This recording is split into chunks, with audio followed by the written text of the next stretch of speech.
টিএমসির এমএলএ রাজ চক্রবর্তীর বউ অমুকের এক্স গার্লফ্রেন্ড শাহরুখ খান কি আসেননি ছবি তুলতে? আমার কিসের দোষ? মেসি যখন মাঠে ঢুকেছে আমি ওনাকে ঘিরে দাঁড়িয়েছিলাম একা, আমি ওনার সাথে ছবি তুলছিলাম সেলফি নিয়ে। বলতে পারবেন কি আপনাদের ভিউ, আপনাদের ভিশন কোনোভাবে আমি ব্লক করেছি? আমি কি মাঠে কোথাও ছিলাম? আমি মাঠে বসে নিজে ওনাকে দেখতে পাচ্ছিলাম না, আপনারা কিভাবে দেখবেন?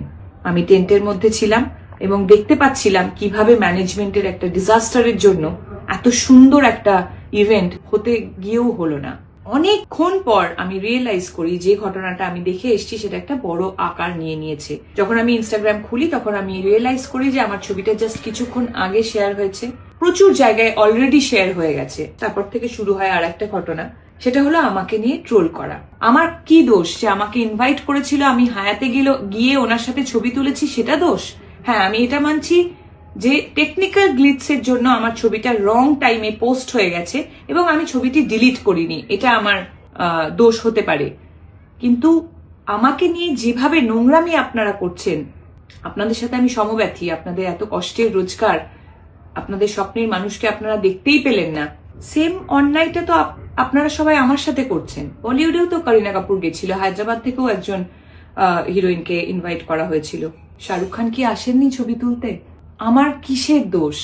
পলিটিক্যাল অ্যাঙ্গেল দিয়ে দেওয়া হচ্ছে, নানান রকম পলিটিক্যাল নেতারা আমার ছবি নিয়ে প্রেস কনফারেন্স করছেন, নানান রকম জার্নালিস্টরা হয়তো তাদেরকে আমি কখনো সময় দিতে পারিনি বলে রাগ একদম উপরে দিচ্ছেন যে টিএমসির এমএলএ রাজ চক্রবর্তীর বউ অমুকের এক্স গার্লফ্রেন্ড। 2026 আসতে যাচ্ছে, একজন মহিলা হয়ে আরেকজন মহিলাকে আপনি এইভাবে সম্বোধন দিচ্ছেন? এই সমাজে আমরা বাস করছি? বাহ, আপনারা আমার সাথে ঠিক করলেন তো। দেখুন, আমার সাথে ট্রোল হচ্ছিল, আমাকে গালাগালি করছিলেন, যা খুশি করছিলেন, সত্যি বলছি, মন থেকে বলছি, আমি কিচ্ছু মনে করিনি।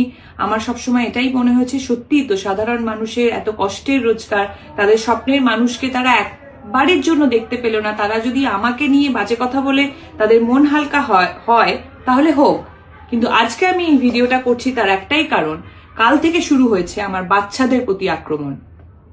দুটো ছোট ছোট বাচ্চা, তাকে বলা হচ্ছে, আমার কাছে মেল আছে এবং নানান রকম প্রমাণ আছে যেখানে বলা হচ্ছে ওই দুটো বাচ্চাকে মেরে ফেলা হবে। আমি একজন মা হিসেবে তো সেটা মেনে নেব না, কোনোভাবেই মেনে নেব না। আমি তো একজন পলিটিশিয়ান নই, আমি একজন অ্যাক্ট্রেস। আমার ভুলটা কোথায়? আবার বলছি, আমি কি মাঠে কোথাও ছিলাম? আপনাদের ভিশন আমি ব্লক করেছি? আমার বাচ্চাদের ওপর কেন আসছে? আপনারাও কিন্তু ইকুয়ালি অন্যায়টা করে ফেলেছেন, এটাই বলবো।